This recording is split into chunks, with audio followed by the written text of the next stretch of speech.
یہ قرآن کا حکم نہیں ہے، یہ قرآن کے خلاف ہیں۔ ایک تو ایک عمل سن کر میرے اوسان خطا ہو گئے۔ آج بھی مسلمان نام کے مسلمان ہیں اور مشرکانہ عمل ہے۔ کرنول کی بات کہہ رہا ہوں، باہر کے دوسرے علاقوں کی بات نہیں۔ اسی طریقے سے آدمی جب مرتا ہے تو اس پر چہلم، برسی، 40واں برسی، یہ سب غیروں کا طریقہ، ہمارا نہیں ہے۔ Like video, share video and subscribe اور چینل۔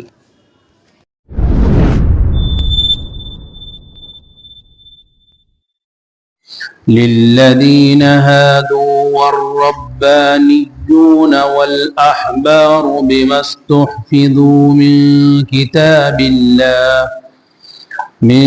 كتاب الله وكانوا عليه شهداء فلا تخشوا الناس واخشوني ولا تشتروا بآياتي ثمنا قليلا ومن لم يحكم بما أنزل الله فأولئك هم الكافرون. وكتبنا عليهم فيها أن النفس بالنفس والعين بالعين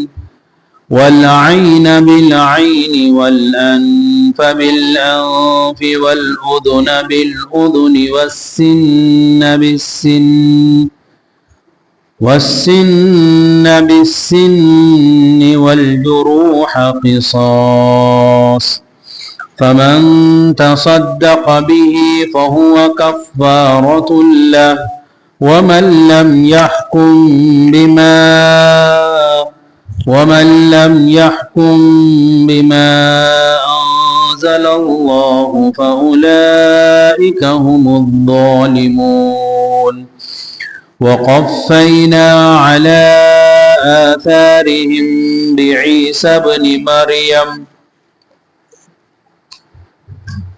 بعيسى ابن مريم مصدقا لما بين يديه من التوراة وآتيناه الإنجيل فيه هدى ونور ومصدقا لما بين يديه من التوراة وهدى وموعظة للمتقين. وليحكم أهل الإنجيل بما أنزل الله فيه ومن لم يحكم بما أنزل الله فأولئك هم الفاسقون. وأنزلنا إليك الكتاب بالحق مصدقا لما بين يديه من الكتاب ومهيمنا عليه فاحكم بينهم بما أنزل الله ولا تتبع أهواءهم عما جاءك من الحق لكل جعلنا منكم شرعة ومنهاجا ولو شاء الله لجعلكم أمة واحدة ولكن ليبلوكم فيما آتاكم فاستبقوا الخيرات إلى الله مرجعكم جميعا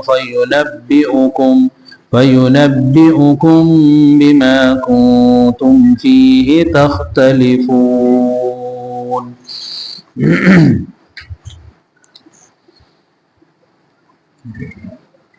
یہ سورہ مائدہ کا 7واں رکوع گویا تقریباً مکمل. یہ 2 آیت کم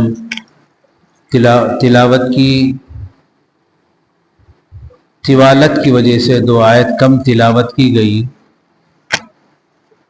اس پورے رکوع کے اندر اللہ تبارک و تعالی نے یہود، نصارہ اور مسلمانوں کو جو اللہ کی طرف سے حکم دیا گیا ہے اس حکم کے موافق عمل کرنے اور عمل کروانے کا حکم دیا ہے۔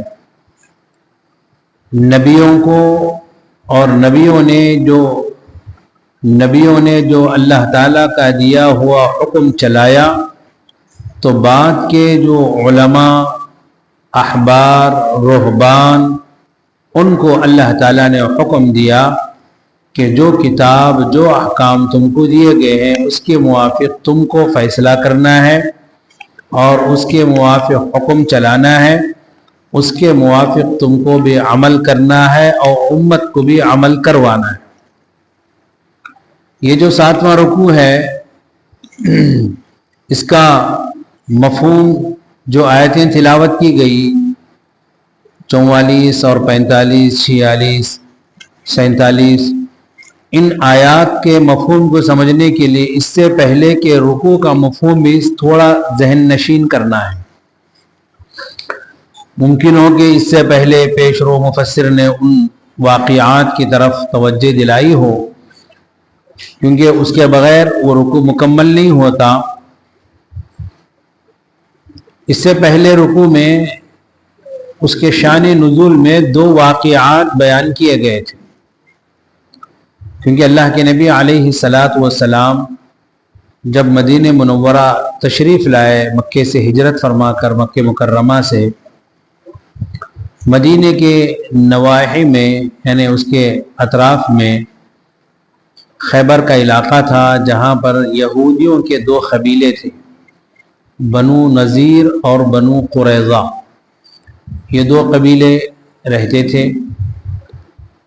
بنو نذیر یعنی یہودیوں کی مطلقاً یہودیوں کا یہ مزاج بن گیا تھا، یہ عادت ان کی بن گئی تھی کہ اللہ کے حکموں کو بدلنا۔ جو نبی نے کتاب اور اللہ کا حکم ان کو دیا ہے، جیسے یہود کو موسیٰ علیہ السلام نے تورات دی اور تورات کے احکامات ان کو سمجھائے، تو جو احکامات ان کو دیے گئے ہیں ان احکامات کے موافق وہ فیصلے نہیں کرتے تھے۔ مال کے لالچ میں، رشوت میں، اور جو مجرم سامنے آتا اس مجرم کے وقار یعنی اس کے مرتبے کو، اس کے مال کو اور اس کے عہدے کو دیکھ کر کتاب کا حکم بدل دیتے تھے، کتاب کا حکم بدل دیتے تھے۔ یہ ان کا مزاج بن چکا تھا۔ تو اسی طرح جب اللہ کے نبی صلی اللہ علیہ وسلم ہجرت فرما کر تشریف لائے، تو لانے کے بعد بھی 2 واقعات بنو قریظہ بنو نذیر میں پیش آئے۔ اس سے پہلے یہ بات بھی ذہن میں رکھ لیں کہ مساوات ان کے پاس نہیں تھی، یعنی ایک کے لیے ایک حکم، مالداروں کے رؤساء کے لیے ایک حکم اور غریب غربا کے لیے دوسرا حکم، عام لوگوں کے لیے دوسرا حکم، اس طرح کے احکامات ہوتے تھے۔ اور بنو قریظہ بنو نذیر میں، بنو نذیر کچھ اہل ثروت تھے، مالدار تھے، ذی شان تھے، اور بنو قریظہ کچھ غربت والے تھے، مالدار نہیں تھے، ذی شان نہیں تھے، کیونکہ مال کی وجہ سے لوگ شان سمجھتے ہیں۔ تو انہوں نے اپنے شان اور اپنے عہدے کی وجہ سے، اپنے مال کی وجہ سے بنو قریظہ کو دبا کر رکھا تھا۔ انہوں نے یہ طے کیا تھا آپس میں، جبکہ دونوں ایک ہی مذہب کے ماننے والے، ایک ہی کتاب کے ماننے والے۔ بنو نذیر نے ان کو اس بات پر آمدہ کیا تھا اور یہ بات منوائی تھی کہ بنو قریظہ کا کوئی آدمی بنو نذیر کے کسی آدمی کو قتل کر دے یا کوئی جرم کر دے، تو بنو نذیر اس کے تاوان میں جو ہے اس کا فدیہ جو ہے 70 جو ہے ایک عدد آتی ہے ان کے پاس، ایک وزن جو 5 من 10 جو ہے سیر ہوتا ہے، 5 من 10 کلو کا ایک سیر ہوتا ہے، وزن ہوتا ہے، تو وہ وزن کا جو ہے ایک مقدار ہے ان کے پاس، وہ مقدار کے 70 گنا دیں گے۔ کون؟ بنو نذیر۔ اگر بنو قریظہ کا کوئی آدمی بنو نذیر کے آدمی کو قتل کر دے تو 140 گنا اس کا ڈبل دینا پڑے گا، اور پھر اس کے بدلے میں قتل بھی کریں گے، قصاص بھی لیں گے، قتل بھی کریں گے، اور اس کا فدیہ جو ہے دگنا لیں گے۔ یہ 70 گنا ان کو دیں گے، لیکن ان سے 140 گنا لیں گے۔ اگر بنو نذیر کا آدمی بنو قریظہ میں کسی کو قتل کر دے تو 70 گنا دیں گے۔ تو اس طرح کے آپس میں جو ہے تفاوت انہوں نے ایک ہی مذہب کے ماننے والوں میں درمیان میں کر دیا تھا، اور یہ بھی طے تھا کہ اگر بنو قریظہ کا کوئی آدمی بنو نذیر کی کسی آدمی کی ایک آنکھ کو نقصان پہنچا تو اس کی 2 آنکھ کو نقصان پہنچائیں گے، ایک ہاتھ کاٹ دے تو اس کے 2 ہاتھ کاٹیں گے، ایک پیر کو نقصان پہنچا تو 2 پیر کو نقصان پہنچائیں گے، جتنا زخم کرے گا اس سے زیادہ زخم کریں گے۔ اس طرح جو ہے انہوں نے ایک کان کاٹا تو 2 کان کاٹ دیں گے۔ اس طرح آپس میں تفاوت کے ساتھ جو ہے انہوں نے آپس میں جو ہے اس طرح کا ان کو دباؤ ڈال کر رکھا تھا۔ لیکن جب اللہ کے نبی صلی اللہ علیہ وسلم آئے تو اس وقت جو ہے بنو قریظہ کے ایک شخص نے بنو قریظہ کے بنو نذیر کے آدمی کو قتل کیا تھا، تو اس کا بدلہ لینے کے لیے یہ لوگ اپنی روایات کے موافق چاہ رہے تھے۔ لیکن بنو قریظہ کے لوگ اگرچہ کہ وہ لوگ بھی مسلمان نہیں بنے تھے اور اللہ کے نبی صلی اللہ علیہ وسلم کی شریعت کے پابند نہیں تھے، لیکن پھر بھی انہوں نے دیکھا کہ اسلام میں انصاف ہے، مساوات ہے، برابری ہے اور عدل ہے، کیونکہ محترم خواتین اور طالبات، اسلام کی پہچان عدل سے ہے، اسلام کی پہچان عدل سے ہے۔ اللہ کے نبی صلی اللہ علیہ وسلم جو انصاف کیا کرتے تھے، جو عدل کیا کرتے تھے، اس کو بنو قریظہ بنو نذیر سب دیکھتے تھے۔ تو بنو قریظہ اس امید پر کہ اگر محمد صلی اللہ علیہ وسلم کے پاس فیصلہ جائے تو محمد صلی اللہ علیہ وسلم اس کو انصاف کے ساتھ ہمارے موافق فیصلہ کریں گے، جب فیصلہ کریں گے تو ہم اس کو مانیں گے، تو ہم پر ظلم ہونے سے ہم بچ جائیں گے، ہم مظلوم ہونے سے بچ جائیں گے۔ تو اس نیت سے وہ نبی صلی اللہ علیہ وسلم کے پاس آئے۔ اللہ کے نبی صلی اللہ علیہ وسلم نے ان سے پوچھا بھی کہ تم لوگ میری بات کو، میرے فیصلے کو مانو گے؟ تو انہوں نے کہا کہ ہاں مانیں گے۔ لیکن اللہ کے نبی صلی اللہ علیہ وسلم کا جب فیصلہ ہوا تو وہ لوگ اس کو ماننے تیار نہیں ہوئے، بنو نذیر کے لوگ۔ تو پھر اللہ کے نبی صلی اللہ علیہ وسلم نے ان سے کہا کہ فلاں فلاں قسم کا ایک آدمی ہے، لمبا واقعہ میں اس کو مختصر کر رہا ہوں جو پیچھے گزر چکا ہے۔ تو اس جو یہودی بڑا عالم تھا، وہ یہودیوں نے کہا کہ وہ ہم میں سب سے بڑا عالم ہے، تو اس کو بلایا گیا۔ تو اس کو نبی صلی اللہ علیہ وسلم نے پوچھا، قسم دے کر کہا، میں اللہ کی قسم دے کر کہتا ہوں کہ اس مسئلے میں تورات کے اندر کیا حکم ہے؟ تو اس نے کہا کہ جب تم نے اللہ کی قسم دی ہے تو میں غلط نہیں بول سکتا، تورات کے اندر بھی وہی حکم ہے جو اسلام کے اندر حکم ہے۔ 2 واقعے پیش آئے تھے، ایک قتل کا اور ایک زنا کا۔ زنا کے واقعے میں سنسار کرنا تھا، وہ لوگ نہیں چاہ رہے تھے کہ سنسار کریں، کیونکہ وہ جو لڑکا جو شادی شدہ لوگ زنا میں ملوث تھے وہ بڑے اہل ثروت تھے، بڑے خاندان کے لوگ تھے، اس لیے نہیں چاہ رہے تھے کہ ان کو سنسار کیا جائے، ان کو چھوٹی سزا دے کر مسئلے کو ختم کرنا چاہ رہے تھے۔